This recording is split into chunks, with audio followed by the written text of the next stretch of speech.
Sri Lanka, known as the Pearl of the Indian Ocean, with its beautiful beaches, hills and valleys, age-old civilizations and cultures, has another phase too, a phase more ugly and agonizing. It has gone through a 3-decade-long civil war, which has devastated the north and the east of the country. The last phase of the war, waged brutally in the north, has left the Tamil people in ruins, thousands killed, made to disappear, wounded, maimed and displaced. Around 300,000 of Tamils were herded and kept in closed-up camps and were scrutinized.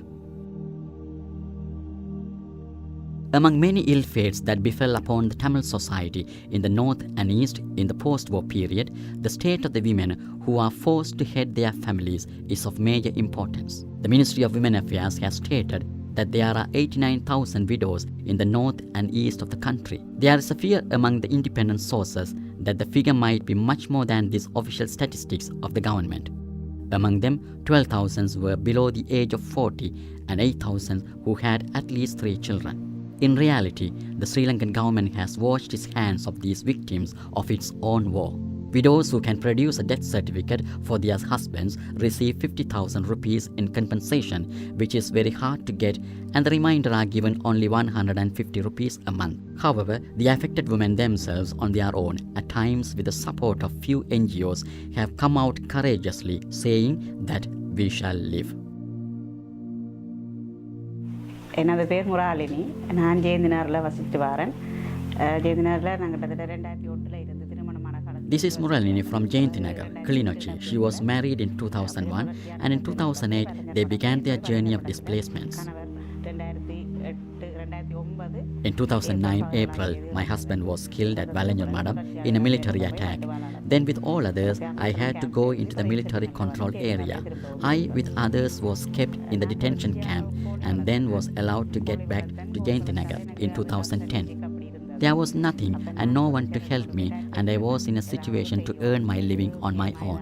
So I sought advice from some people, and they said that plastic is prohibited in Sri Lanka and it is better to start producing bags with paper and cloth. I started with small investment, and now not only have I earned my living, I am giving job opportunities to 6 other women who were also affected by war like me.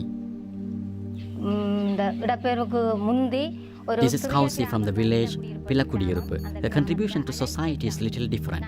She led the struggle and let her people get settled into the village. Before 2009, though there was war, we were living in our small but beautiful village self-sufficiently. But we in 2009 were herded by the Sri Lankan forces into so-called welfare camps. In 2011, they said they are going to resettle us and brought us back. For our dismay, we found that they are not going to allow us to get settled in our village, which was under military occupation. Instead, they settled us in an adjoining village. They cheated us several times, and in January 2017, we decided that enough is enough, and we are going to be in the streets in front of the army camp until we are allowed to go back to our own land. We decided to carry out this struggle as women with a strong belief that anything is possible by women. We continued it with much determination for months together, facing many difficulties. Finally, we won, and we were allowed to go back to our own village.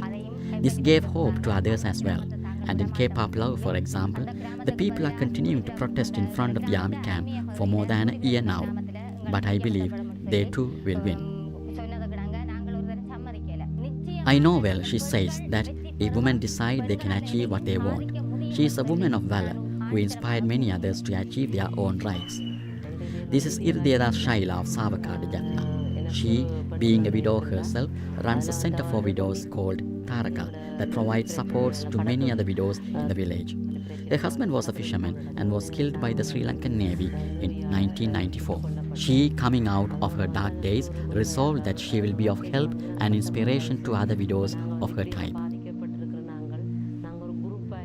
Besides providing them job opportunities, she visits them often and shares with them her own story and motivates them that they too can come out of their losses and live as any other woman. She tells them that they are not the only lot who shares this fate.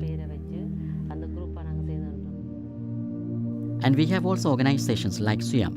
It has its objective extending a helping hand to the war widows of Vanni to extricate themselves from the economic and social morass that they find themselves in ever since the end of civil war in Vanni in May 2009. Elevation of their societal status and empowerment of these women are the subsidiary objectives of the venture. At the moment, there are 15 Suyam groups all over Vanni region, and altogether around 300 women are part of it. They come together in the afternoons in their own groups, share their difficulties, and involve in producing different snacks which can be sold in their neighborhood. Now Wow, a New York-based Tamil diaspora organization, came forward to extend a helping hand for this venture. They offered financial support for training and an initial investment for their productions. Now there's a sales outlet in Jaffna which provides these groups marketing opportunities. Now their products are sent overseas.